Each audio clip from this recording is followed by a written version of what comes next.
ব্যবসা সম্প্রসারণে মূলধন সংগ্রহ অথবা বিনিয়োগ বাড়াতে ব্যাংক ঋণের উচ্চ সুদেই ভরসা রাখছেন ব্যবসায়ীরা। অথচ আইপিওর মাধ্যমে পুঁজিবাজার থেকে সহজে তহবিল সংগ্রহের সুযোগ থাকলেও গত 2 বছরে আগ্রহ দেখায়নি নতুন কোনো কোম্পানি। অবশ্য এর আগের 5 বছরে আইপিওর মাধ্যমে 52টি কোম্পানি পুঁজিবাজার থেকে সংগ্রহ করেছে প্রায় 8,000 কোটি টাকা। পুঁজিবাজারমুখী না হওয়ার কারণ হিসেবে দুর্বল বাজার পরিস্থিতি ও অনিশ্চয়তাকে দায়ী করেছেন ব্যবসায়ীরা। আইপিও নাই, আর সেইখানকার মার্কেটের অবস্থা খুব একটা ভালো না, সেখান থেকেও মানুষ মুখ ফিরিয়ে নিচ্ছে, যার ফলে আর আমাদের এই প্রাইভেট লিমিটেড কোম্পানিগুলি ব্যাংকের উপরেই নির্ভরশীল হয়।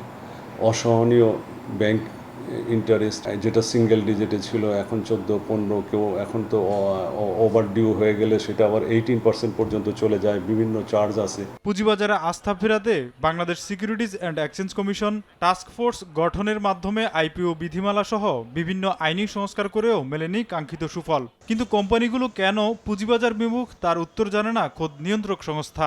সরকারি বা রেগুলেটরের পক্ষে আইপিওতে আনার জন্য যা যা করণীয় এগুলো কিন্তু করা হয়েছে। আর আমরা এটাও বলতে চাই, আমাদের কাছে কিন্তু কোনো আইপিওর আবেদন পেন্ডিং নাই। ইস্যুয়ার কোম্পানিগুলোকে বিভিন্নভাবেই এনকারেজ করা হয়েছে, কিন্তু না আসার কারণ আমাদের অজানা।